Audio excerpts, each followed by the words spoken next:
Fala, meu povo, tudo bem com vocês? Vamos, então, dar início à nossa primeira aula teórica da disciplina de materiais odontológicos. Como vocês vão ver na aula de hoje, esta é uma aula mais geral, nós iremos abordar os materiais de uma maneira geral. Entretanto, a partir da semana que vem, na próxima aula teórica, cada tópico teórico será destinado a um material específico, ou a um grupo de materiais específicos para uma certa finalidade. Então, a aula de hoje, ela é introdutória, mas ela é essencial para que vocês entendam, posteriormente, as propriedades mais específicas de cada material que existe e que é utilizado na odontologia. Então, é uma aula bem conceitual, onde nós vamos ver diferentes tipos de terminologias, mas essencial para o embasamento do que vem pela frente. Assim, iremos discutir hoje as propriedades dos materiais odontológicos, e nós iremos ver que essas propriedades são essenciais, avaliando o desempenho clínico dos materiais que existem, que são utilizados na odontologia restauradora e reabilitadora. Vamos lá, então. Bom, toda vez que surge um material novo no mercado, esse material tem que ser autorizado por alguma agência de controle de qualidade. Nós temos algumas agências mundiais, né? Como, por exemplo, a ISO, a FDA, são agências mais americanas ou europeias, e no Brasil nós temos a Anvisa, que faz toda essa parte de autorização e de liberação de uso de novos medicamentos ou materiais voltados para a área de saúde. Bom, as propriedades que nós avaliamos de um material, elas são agrupadas dentro de 3 grandes grupos, que são esses: as propriedades físicas, as propriedades mecânicas e as propriedades biológicas. Na aula de hoje, nós iremos focar mais nas propriedades físicas e mecânicas. E, posteriormente, dentro de cada tópico específico, será dado ênfase, então, às propriedades biológicas dos materiais utilizados na odontologia. Vamos, então, detalhar um pouco mais cada um desses 3 grupos de propriedades, focando na aula de hoje, né, como eu disse, as físicas e as mecânicas. Propriedades físicas, por definição, são as propriedades do material que não podem ser modificadas ou alteradas por fatores externos. Ou seja, em outras palavras, propriedades físicas são propriedades intrínsecas do material. Então, são propriedades que não estão associadas a nenhum tipo de carga ou fator extrínseco ou externo. São algumas das propriedades físicas, dentre elas, né, as de maior relevância que nós iremos discutir no dia de hoje, são viscosidade, temperatura de fusão, condutividade térmica, expansão térmica e cor. Então, a partir desse momento, nós iremos detalhar, nós iremos descrever um pouco mais de cada uma das propriedades, objetivando que vocês entendam a importância dela para os materiais odontológicos. Vamos começar, então, falando de viscosidade. Por definição, viscosidade é a medida da consistência de um fluido e a sua incapacidade de escoamento. Assim sendo, quanto maior for a viscosidade de um material, consequentemente, menor é o seu escoamento. Nesse próximo slide, nós podemos ver 4 materiais bem distintos quanto à viscosidade de cada um deles. Então, veremos aqui, por exemplo, que os materiais representados pelos números 1 e 2 apresentam uma viscosidade maior do que os materiais representados pelos números 3 e 4. Assim sendo, os materiais 1 e 2 são de alta viscosidade, enquanto os materiais 3 e 4 apresentam alto escoamento. Aí a pergunta que vem é: tá, Léo, eu entendi isso, Mas para a odontologia, o que é importante? Que o material tenha alto escoamento ou alta viscosidade? E aí eu respondo da seguinte maneira: depende. Depende muito de qual será a aplicação clínica que este material será submetido. Dependendo da finalidade clínica do material, o importante é que ele tenha alto escoamento. Entretanto, por outro lado, dependendo da aplicação clínica do material, o importante é que ele tenha alta viscosidade. Vamos ver aqui, então, dois exemplos. Primeiramente, né, vamos focar em um material de extrema importância na odontologia atual, que são sistemas adesivos. Nós vivemos uma odontologia tanto restauradora quanto reabilitadora adesiva, e cada vez mais isso vai ser confirmado. Né? Então, nesse cenário, os sistemas adesivos têm enorme importância. Para o sistema adesivo, o importante é que ele tenha alto escoamento. Quanto maior for o escoamento desse material, mais ele vai molhar ou ele vai preencher a cavidade em que ele será aplicado. Então, se o adesivo tiver alta viscosidade, ele tem dificuldade de preenchimento da cavidade. Então, para o sistema adesivo, um alto escoamento é importantíssimo. Entretanto, o mesmo não é verdade para os materiais de moldagem, por exemplo. Se o material de moldagem tiver um alto escoamento, ele vai escoar para a região posterior do paciente, e isso pode causar, entre outros fatores, uma ânsia de vômito ou uma dificuldade de cópia desse paciente. Então, para o material de moldagem, o ideal é que ele tenha um médio escoamento, uma média viscosidade, e até mesmo nós temos materiais de alta viscosidade para a moldagem.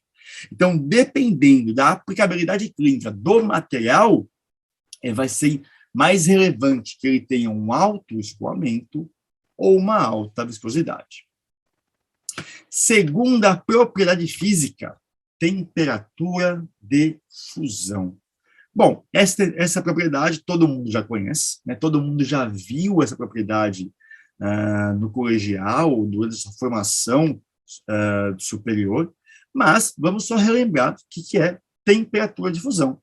Por definição, ela é a temperatura na qual o material passa do estado sólido para o estado líquido. É importante que essa mudança de estado é caracterizada por uma reorganização estrutural das moléculas que compõem esse material. Então, quando ele passa de um estado sólido para o estado líquido, que é a temperatura de fusão, existe um rearranjo atômico desse material. Como exemplo básico, né, a gente sempre cita a água. Então, a água tem uma temperatura de fusão 0 graus Celsius. Então, acima de 0 graus Celsius, ela está no seu estado líquido, abaixo de 0 graus Celsius, ela está no seu estado sólido. Ótimo! E para a odontologia? Para a odontologia, essa propriedade é igualmente importante. Por quê? Porque cada material tem uma temperatura de fusão ou uma zona de fusão específica. Vejam, por exemplo, essa tabela.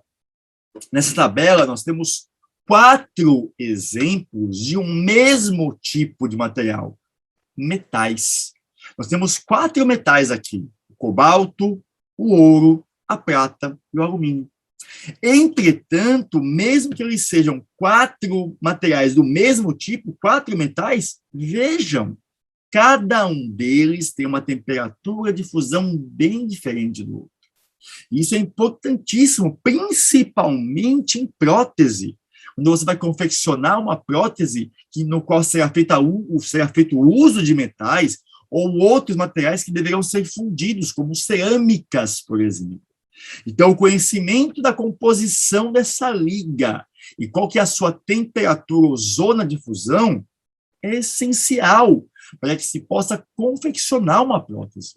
Assim sendo, o protético que vai confeccionar essa prótese, durante a soldagem ou na confecção de próteses parciais removíveis com metal ou com cerâmica, ele precisa conhecer detalhadamente qual que é a temperatura de fusão desse material para poder, então, transformar esse material em diferentes estados, sólido e líquido, e assim confeccionar a prótese propriamente dita. Próxima, condutividade térmica. E essa propriedade ela tem uma altíssima relevância clínica. Por definição, mais uma vez, condutividade térmica é a capacidade que o material tem de conduzir calor. Assim sendo, nós temos materiais que são condutores térmicos, materiais que são isolantes térmicos. Vamos sair um pouquinho da odontologia. Vamos pegar um exemplo bem tradicional, bem dia a dia nosso. Quem gosta de cozinhar sabe que nós temos para cozinhar colheres de madeira e colheres de metal. Assim sendo, se você está lá cozinhando, que eu adoro cozinhar, né? Então, se você está lá cozinhando, se você usa uma colher de madeira, uma colher de pau para cozinhar, você pode deixar essa colher de pau no fogo, em contato com o fogo, o tempo que você quiser. Ela não vai esquentar. Por que ela não vai esquentar? Porque a madeira é um isolante térmico. A madeira não conduz a temperatura. Por outro lado, se você utilizar uma colher de metal, uma colher metálica para cozinhar e deixar ela em contato com o fogo, como vocês sabem, é questão de tempo para que toda a colher metálica esteja com a mesma temperatura. Por qual motivo? Porque o metal é um bom condutor térmico, é um material condutor. Assim sendo, o condutor ele tem alta condutividade térmica, enquanto o isolante ele tem baixa condutividade térmica. Na odontologia, isso é muito importante. Por qual motivo? Do mesmo jeito que na culinária, né, na gastronomia, nós temos as colheres de madeira, as colheres metálicas, nós também temos na odontologia materiais condutores e materiais isolantes. Como, por exemplo, dentro dos materiais restauradores, nós temos o amálgama, que o amálgama é uma liga metálica, e como toda liga metálica, ele tem alta condutividade térmica, ele é um bom condutor. Enquanto nós temos também os cimentos odontológicos, vocês terão uma aula sobre cimentos odontológicos na semana que vem. Esses materiais, de uma maneira geral, eles são isolantes. Então, eles têm média ou baixa condutividade térmica. Isso é importantíssimo. Quando você vai restaurar uma cavidade profunda, próximo da polpa, se você vai utilizar um material restaurador, um condutor térmico, como o amálgama, é essencial que, previamente ao amálgama, você use o material isolante térmico para proteger essa polpa. Já que o amálgama conduz muito bem temperatura, não é benéfico que ele fique próximo da polpa, porque isso vai causar quadros de sensibilidade no paciente. Então, por baixo do amálgama, você usa o material isolante térmico, como os cimentos odontológicos, e aí você elimina esse problema. Olha a relevância disso dentro da odontologia restauradora, né? Então, o conhecimento dessas propriedades. Continuando, nós temos os potenciais, né, as propriedades de expansão e contração. O que nós já sabemos é, toda vez que você expõe qualquer material presente na natureza a baixa temperatura, esse material irá contrair. Uns contraem mais, outros contraem menos, mas todos contraem. Do mesmo modo, toda vez que você expõe um material a uma alta temperatura, esse material expande. E do mesmo modo, uns expandem mais, outros expandem menos, mas todo material expande. Assim sendo, dessa maneira, o esmalte contrai ou expande, a dentina contrai ou expande. Toda vez, então, que você toma um sorvete ou algum alimento gelado, o contato desse alimento gelado com os dentes, com o meio bucal como um todo, vai causar, então, a contração desse esmalte e dessa dentina. Da mesma maneira, toda vez que você toma uma sopa quente, ou um caldo quente, ou um alimento quente, esse aumento de temperatura vai causar, então, a expansão do esmalte e da dentina. Assim sendo, é fundamental que toda vez que você for restaurar um dente, o ideal é que você use como material restaurador um material que se contraia e se expanda de modo semelhante à dentina.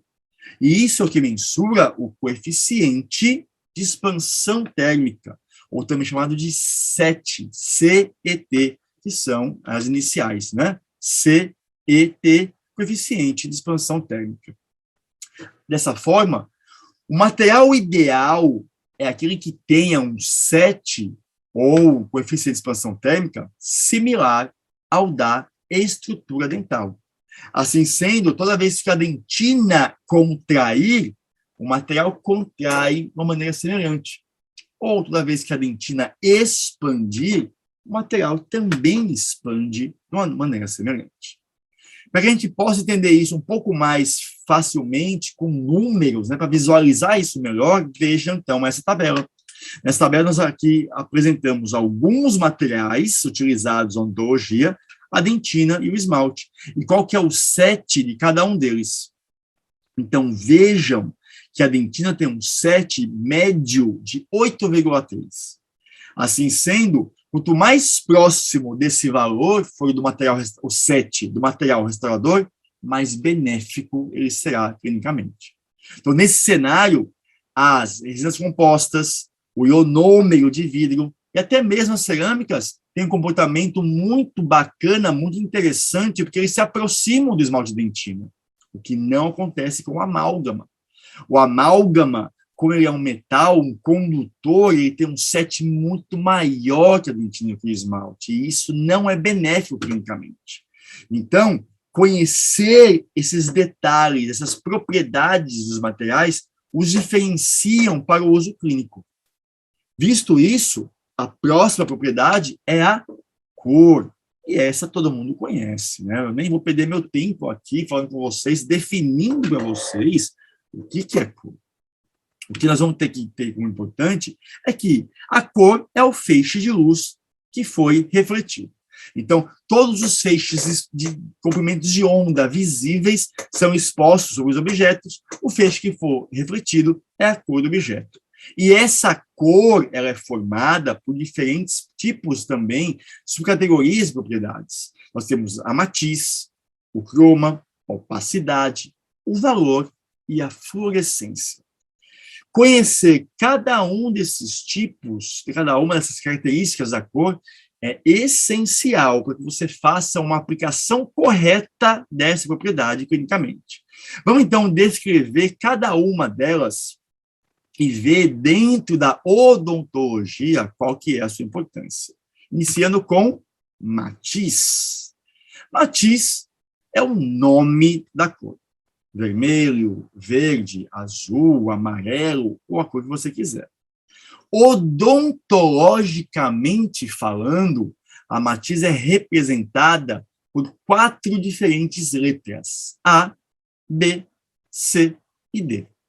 A matiz do tipo A é a matiz que puxa para o marrom, e desde já é a matiz mais encontrada na odontologia. Por quê? Porque os dentes naturais, de uma maneira geral, apresentam pigmentos marrom. Então, quanto mais próximo da polpa nós estivermos, maior é a intensidade desse marrom. E por isso a matiz A é a mais comumente utilizada na odontologia. A matiz B puxa para o amarelo. Então, tirem da cabeça a ideia de que A é de amarelo e B é de branco. Não. O A puxa para o marrom e o B puxa para o amarelo. As matizes C e D, por sua vez, são as menos utilizadas na odontologia. Elas puxam para um cinza, sendo que o C é um cinza mais esverdeado, enquanto o D é um cinza mais róseo, ou um cinza mais avermelhado. Bom, conhecido as matizes, ou conhecidas as matizes da odontologia, vamos para, então, ver a saturação. Então, veja nessa tabela, por exemplo, que nós temos diferentes tonalidades de A, diferentes de B, diferentes de C e diferentes de D. Essas diferentes tonalidades ou níveis de saturação é o croma. Então, o croma, ele descreve justamente a saturação de uma matiz. Então, por exemplo, né, vou voltar ao exemplo não odontológico, um azul.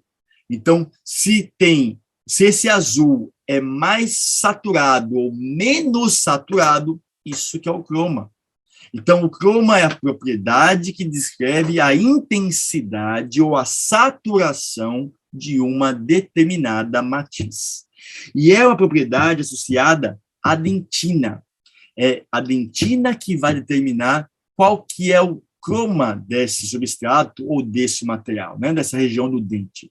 Dessa forma, quanto maior a espessura de dentina, maior o croma. Por outro lado, quanto menor a espessura de dentina, menor o croma. Por isso que os dentes humanos, eles têm uma saturação maior próximo da cervical, porque a espessura de dentina nessa região é maior. E essa saturação, ela diminui conforme a gente caminha para incisal ou cruzal, justamente porque a espessura de dentina também diminui.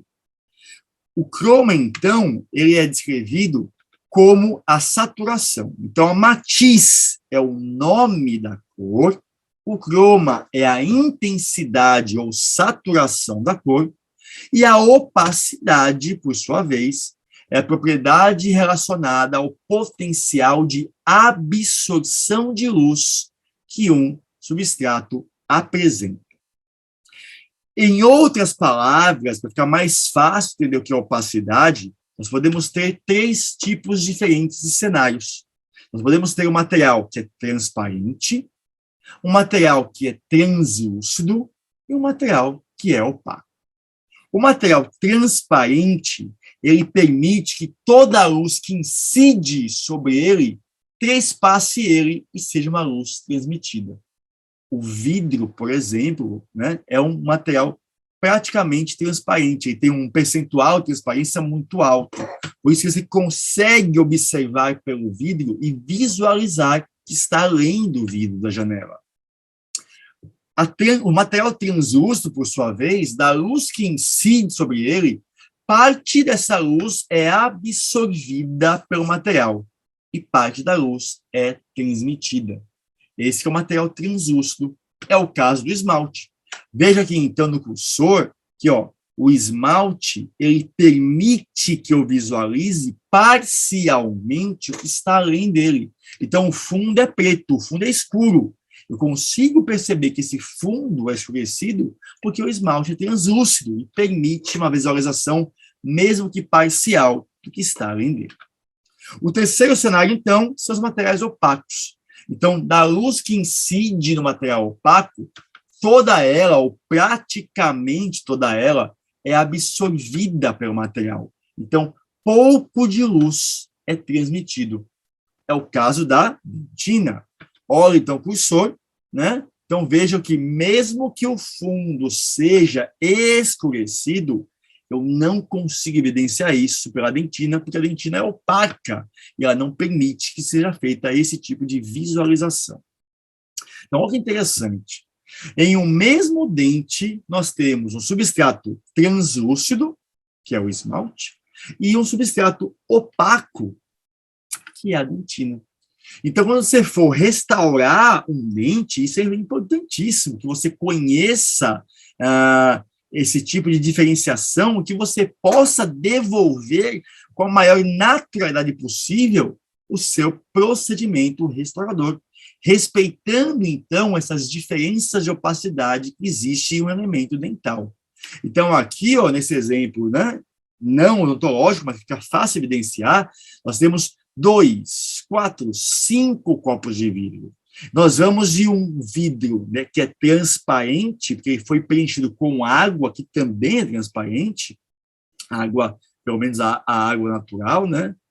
A água potável, e aí nós vamos indo para diferentes níveis de translucidez, o exemplo 1 e 2, até chegarmos em um nível de opacidade, que são os exemplos 3 e 4.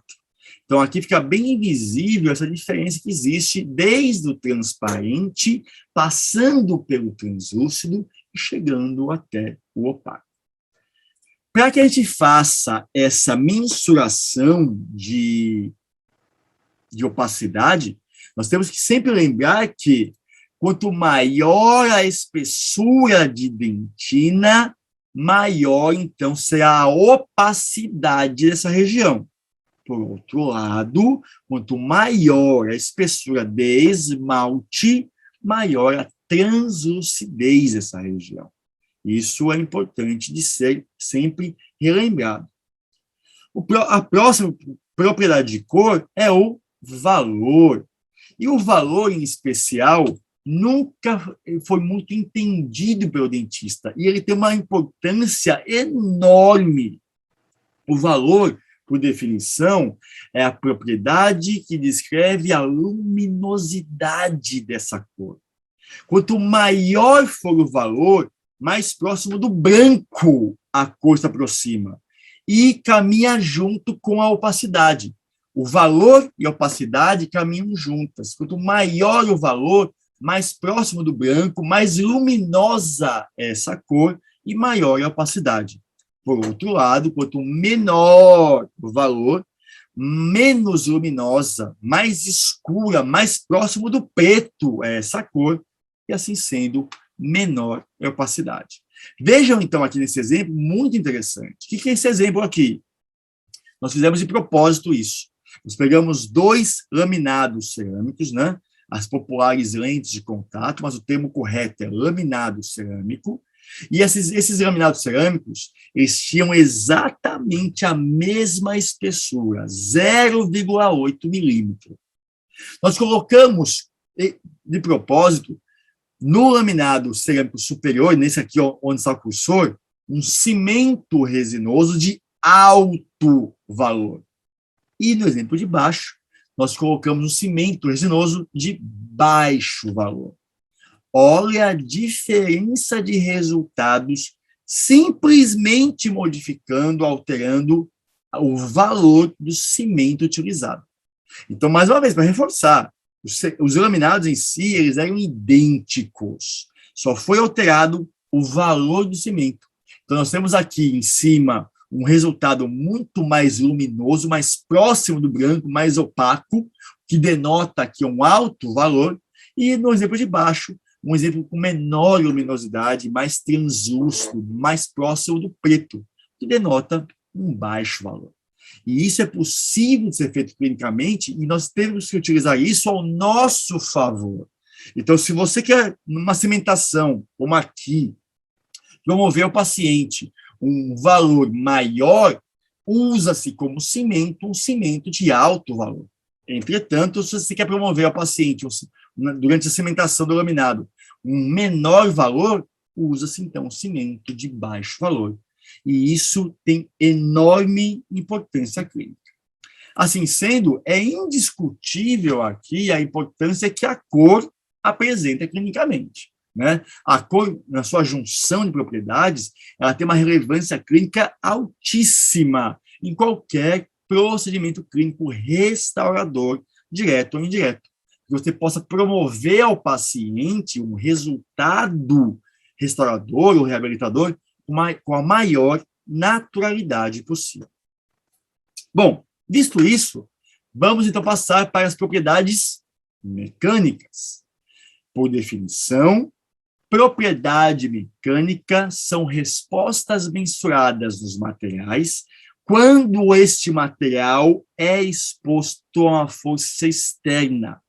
E essa força, ou essa carga externa, vai gerar no material uma tensão. E baseado nessa tensão que se mensuram, então, as propriedades mecânicas. Antes de falar de propriedades propriamente dita, vamos entender algumas definições que são importantes. O que é carga, o que é tensão, o que é deformação e o que é resistência. Bom, vamos então uma a uma. Carga é a força externa aplicada sobre um corpo ou sobre um material. O importante é, toda vez que você aplica uma carga sobre um corpo, esta carga vai gerar uma resposta no corpo, no material, denominada tensão, que tem igual intensidade, porém contrária em direção. Baseado na tensão gerada sobre esse material, nós teremos, então, uma deformação desse material. Como a gente vai ver, pode ser de diferentes tipos. E aí, baseado na capacidade que o material tem de absorver essa deformação, existe, então, o cálculo ou a mensuração da resistência desse material. Visto isso, então, vamos só frisar um detalhe. Toda tensão gera uma deformação.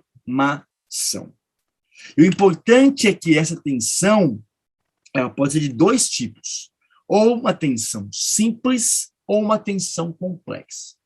Se ela for uma tensão simples, ela é uma tensão isolada, ela é só de tração, ela é só de compressão, ou ela é só de cisalhamento. Entretanto, se ao mesmo tempo forem evidenciadas mais de um tipo de tensão, ela passa a ser complexa. Então, existe uma tração, uma compressão e um cisalhamento acontecendo ao mesmo tempo. Isso é um exemplo de tensão complexa. O importante é, clinicamente, é muito difícil que você tenha uma tensão simples. Clinicamente, o que a gente mais evidencia realmente é uma tensão complexa, ou seja, ao mesmo tempo, você tem tração, compressão e cisalhamento acontecendo nos materiais. E isso é importante para que a gente possa, então, mensurar essa resposta do material frente a uma carga externa aplicada. Bom, se existem dois tipos de tensão, também existem dois tipos de deformação. A deformação ela pode ser elástica ou plástica. Ela é elástica quando a tensão quando a deformação ela é reversível. Ou seja, você aplicou uma carga sobre o material, esta carga vai gerar uma tensão e essa tensão vai gerar uma deformação. Se, ao remover esta carga externa, o material volta às suas dimensões originais, essa deformação foi elástica, porque ela é reversível. Entretanto, se ao remover a carga externa, o material não volta às suas dimensões originais, essa deformação é plástica, porque ela é irreversível. Vamos ver, só antes de detalhar um pouco mais isso, definir o que é tração, o que é compressão, o que é cisalhamento, e ver a importância disso clinicamente. Vamos lá, então? Tensão de tração é toda tensão que tende a causar o alongamento de um corpo ou de um material. Então, vejam aqui o exemplo na tela. Quando você traciona esse material, você tende, então, a alongar este material. É desse jeito que a ortodontia funciona. Os fios ortodônticos eles são capazes de apresentar tração. E nessa tração que eles causam, então, a movimentação dental. Esse exemplo de tensão também é muito comum em testes laboratoriais. Então, por exemplo, toda vez que surge um novo sistema adesivo, nós temos que provar, por pesquisas laboratoriais e clínicas, se esse novo sistema adesivo ele tem relevância, se ele é passível de ser aplicado clinicamente. Então, a gente tem que comprovar a sua efetividade. E para se fazer isso, ele é submetido a diferentes tipos de teste, entre eles o teste de tração, como mostra aqui na foto. Então, veja o cursor, ó. Onde está o cursor é um palito, né? Esse palito, vamos ampliar um pouquinho para a gente ver um pouquinho melhor esse palito. Esse palito, ele é metade esmalte ou metade dentina, dependendo do tipo de teste realizado, e a outra metade é de resina composta. Esse palito, então, ele é grudado numa máquina que a gente chama de máquina de ensaios mecânicos universal, e aí essa máquina pode exercer uma tração, pode exercer uma compressão também. Então, se você traciona este palito até que ele tenha, então, o rompimento dele, você está justamente mensurando qual que é a resistência à tração que este novo sistema adesivo que foi lançado no mercado apresenta. E baseado nos valores encontrados, você vai, então, confirmar, comprovar se esse material, se esse novo sistema adesivo, ele é efetivo para ser utilizado clinicamente ou não. Então, é um teste de enorme importância clínica, né? O teste é um teste laboratorial, mas com direta aplicação clínica. Bom, visto isso, e compressão? Se tração é uma tensão que tende a alongar o corpo, compressão é uma tensão que tende a encurtar o corpo. Então, vejam aqui o exemplo, né? Toda vez, mais uma vez, que surgem novos materiais no mercado, esses materiais precisam ser testados quanto à sua resistência à compressão. Para quê? Para ver se eles podem ser submetidos ao ambiente bucal e se eles são capazes de suportar a carga cruzal. Porque, veja, toda vez que você oclui dois dentes, você está comprimindo um dente no outro. Se o material não tiver resistência à compressão, ele não pode ser utilizado em regiões de alta carga cruzal, por exemplo. Então, é um teste mecânico laboratorial? Sim, é laboratorial, mas com direta aplicabilidade clínica. Por último, cisalhamento. Então, o cisalhamento é a resposta que um corpo tende quando ele é forçado a se torcer ou deslizar um corpo sobre o outro. Então, toda vez que você torce um corpo, você está cisalhando um corpo. Toda vez que você desliza um corpo sobre o outro, você está cisalhando este corpo ou este material. Mais uma vez, eu volto para a ortodontia, né? O dia mais feliz do tratamento ortodôntico. O dia que você vai remover o aparelho. Meu Deus, até hoje eu lembro do dia que eu tirei meu aparelho. Eu passava a língua nos dentes.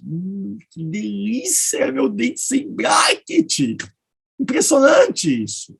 Mas como que se remove esse bracket? Esse bracket é removido por cisalhamento. Então, o ortodontista, ao final do tratamento, com instrumentais específicos para isso, ele vai cisalhar cada um dos brackets, removendo esse bracket por deslizamento. Então, o deslizamento é uma força de cisalhamento. Então, veja a importância disso clinicamente. Entretanto, como eu disse, é muito difícil que você tenha só tração, só compressão ou só cisalhamento. O mais comum é que você tenha ao mesmo tempo as três formas agindo sobre o material. Então, nesse caso, nós temos uma tensão complexa. Para entender isso um pouco mais, vamos pegar um exemplo não odontológico. Tá? Eu peguei um pedaço de madeira e coloquei esse pedaço de madeira na máquina de ensaios. Então, vejam, tá? Vamos entender um pouquinho mais. Os dois pilares inferiores da máquina de ensaio, eles são fixos, eles não se movimentam. Entretanto, o pilar superior, onde está aqui o cursor, ele sim, ele pode subir, e ao subir ele faz tração, ou ele pode descer, e ao descer ele faz compressão. Ótimo. Então, vamos imaginar que ele vai descer esse pilar superior sobre a madeira e vai pressionar essa madeira. Vai falar, tá bom, Léo, beleza. Se ele desceu, ele faz compressão, pronto, a madeira então foi submetida a uma tensão de compressão. Não, não, não, não. Essa tensão de compressão, ela acontece só na região onde o pilar superior toca na madeira. Aí sim. Nessa região aqui, ó, onde está o cursor, aqui sim, existe uma compressão. Porém, para existir uma compressão nessa região, na parte oposta, tem que existir tração. Então, a força, ela é de compressão. Mas no material, a resposta é de compressão na área de aplicação da força, de tração na área exposta e de cisalhamento nos dois pilares inferiores. Olha que interessante. Mesmo que a força seja só de compressão, o material, como resposta, desenvolve os 3 tipos de tensão: tração, compressão e cisalhamento. Tá, aí vai falar assim, ok, Léo, beleza, mas eu sou dentista, eu estou fazendo odontologia, não marcenaria. O que tem a ver a madeira? Gente, nada difere a madeira desse caso clínico aqui, ó. Então, um caso clínico bem antigo, né? Hoje, o ideal seria que fosse feito um implante nesse paciente, mas, na época que o implante não era muito ainda aplicado clinicamente, uma opção que ainda é uma opção viável hoje também, tá? Mas perdeu um pouco de potência por causa do implante. É uma prótese parcial fixa. Ainda mais nesse caso aqui, que já existiam 2 restaurações prévias de amálgama.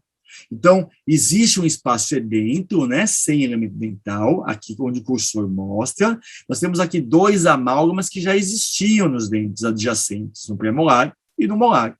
Ótimo. Você remove, então, esses amálgamas e usa esses 2 dentes como pilares de retenção da prótese fixa. Então, está aqui, ó, a prótese fixa convencionada.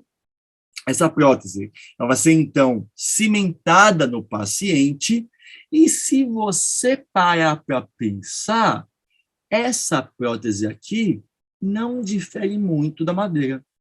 Enquanto a nossa madeira tinha, quando aplicada, uma força de compressão sobre ela, uma resposta de compressão, ó, o cursor, compressão no local de aplicação da força, tração na região oposta e cisalhamento nos pilares, do mesmo jeito a prótese, toda vez que esse paciente ocluir sobre ela, vai ter, então, uma compressão na região central da prótese, uma tração na região oposta e um cisalhamento na área de união com os dentes adjacentes, que são os pilares desta prótese.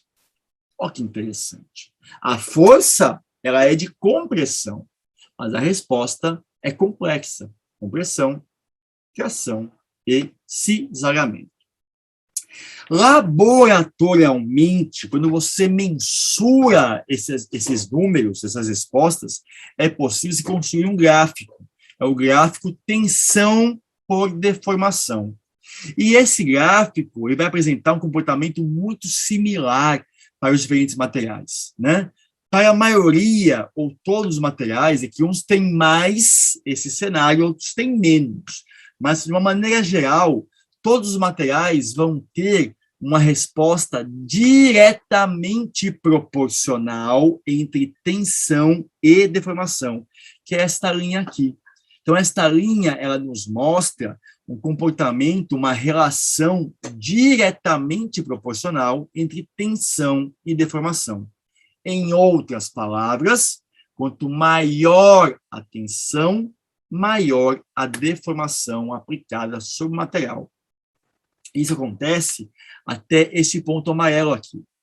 Deste ponto amarelo em diante, o comportamento passa a não ser mais diretamente proporcional. Até esse ponto preto, desculpa, esse ponto vermelho, que nos mostra o ponto onde o material fratura. Ele suporta a deformação até um certo ponto. Desse ponto em diante, desse limite em diante, ele fratura, porque ele não suporta mais que exista, que seja observada a deformação. Bom, Este gráfico aqui é muito importante para nos mostrar algumas propriedades de relevância clínica.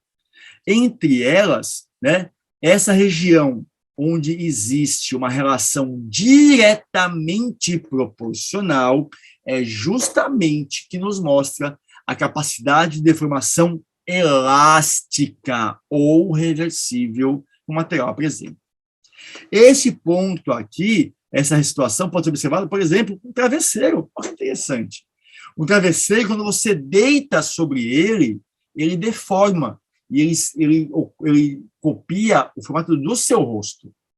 Quando você remove a cabeça do o travesseiro, por ter uma alta capacidade de deformação elástica, ele volta à sua formação original. Então, o travesseiro, de uma maneira geral, ele tem altíssima capacidade de deformação elástica. Por quê? Porque quando você remove a carga, que é a sua cabeça, o seu rosto, esse travesseiro volta ao seu formato original. O limite disso é esse ponto azul, que recebe o nome de limite de proporcionalidade. Ou seja, até este ponto azul, toda tensão e deformação são diretamente proporcionais e a deformação ela é elástica. Deste ponto azul em diante, onde nós não evidenciamos mais uma relação diretamente proporcional entre tensão e deformação, existe, então, a deformação plástica ou permanente. Ela é irreversível.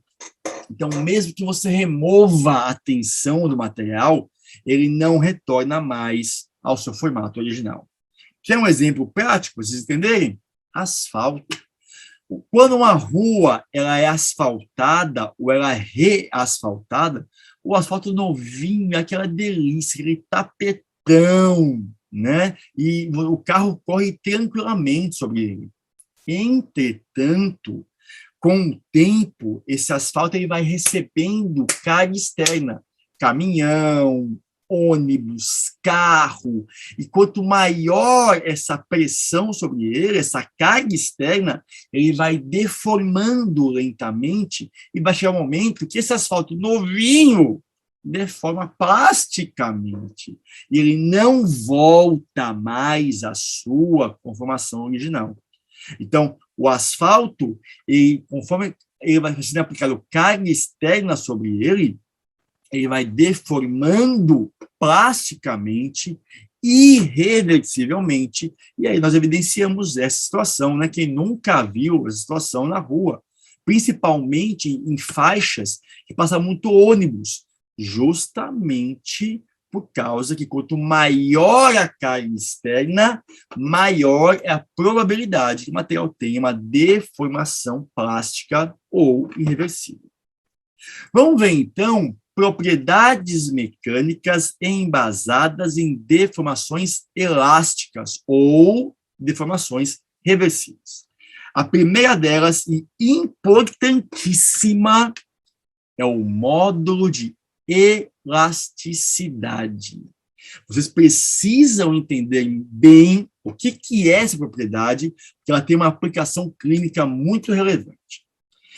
Nesta faixa aqui do cursor, ó, na qual a tensão e a deformação são diretamente proporcionais, nós pegarmos qualquer ponto desse, né? Eu vou aqui colocar para vocês exemplos hipotéticos, tá? Então, se nós pegarmos diferentes pontos dessa reta e dividirmos o valor de tensão por deformação, ou seja, se nós dividirmos o valor de D por A, o valor de E por B, ou o valor de F por C, interessante, nós teremos sempre o mesmo resultado.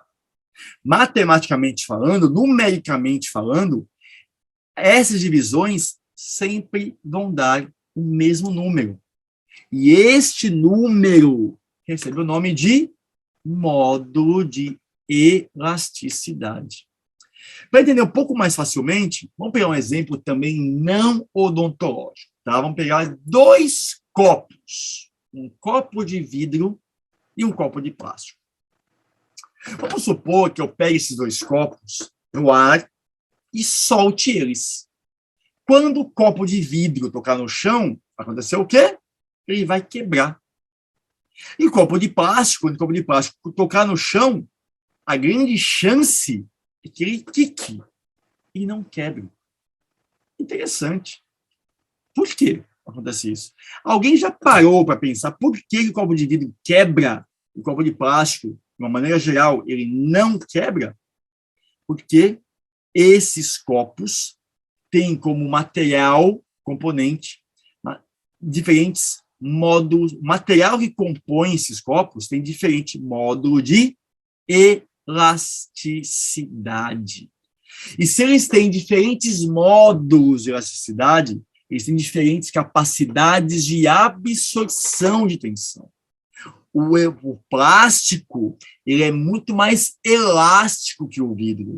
E assim sendo, ele consegue absorver tensão, se deformar elasticamente e não fraturar. Enquanto o vidro tem uma baixa capacidade de deformar elasticamente. Assim sendo, se ele tem uma baixa capacidade de deformação elástica, facilmente ele se quebra. Isso tem nome, sabia? E vamos dar nomes aos bois. Mas, antes de tudo, vamos definir o que é, então, o módulo de elasticidade, que é tão importante. Módulo de elasticidade é a propriedade mecânica que mede, então, a rigidez de um material. Ele mensura a capacidade que o material tem de se deformar reversivelmente, elasticamente, quando exposto a uma força ou uma carga externa. Assim sendo, quanto maior a capacidade que o material tem de deformar elasticamente, mais resiliente vai ser esse material. Então, materiais com alta capacidade de deformação elástica recebem o nome de resilientes. E a propriedade se chama resiliência. Em relação ao módulo de elasticidade, nós temos que quanto menor for o módulo de elasticidade, mais resiliente é o material. Em outras palavras, quanto menor o módulo de elasticidade, maior é a capacidade que o material tem de se deformar elasticamente. Como exemplos na odontologia, nós temos dois grandes exemplos. As resinas compostas, que são materiais resilientes, e os cimentos de ionômero de vidro, que são materiais altamente resilientes. Quando a gente vai para o dente, a dentina é um substrato resiliente. Então, o ideal é que você sempre restaure a resina com materiais que se comportem mecanicamente igual a ela. Nesse cenário, as resinas compostas e os cimentos de ionômero de vidro têm altíssima vantagem, que também são materiais resilientes.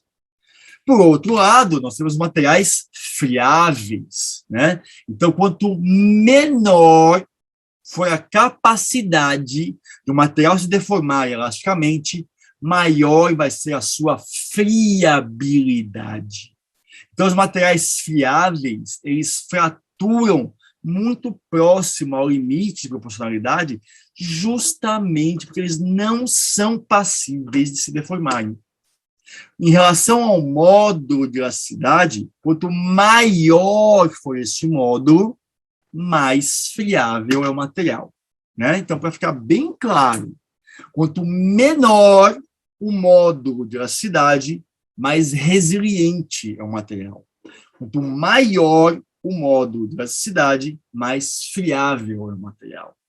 Como exemplos odontológicos, nós temos as cerâmicas, são materiais super friáveis, assim como as ligas, de uma maneira geral, entre elas a liga de níquel-cromo, que é uma liga, que é um material extremamente friável.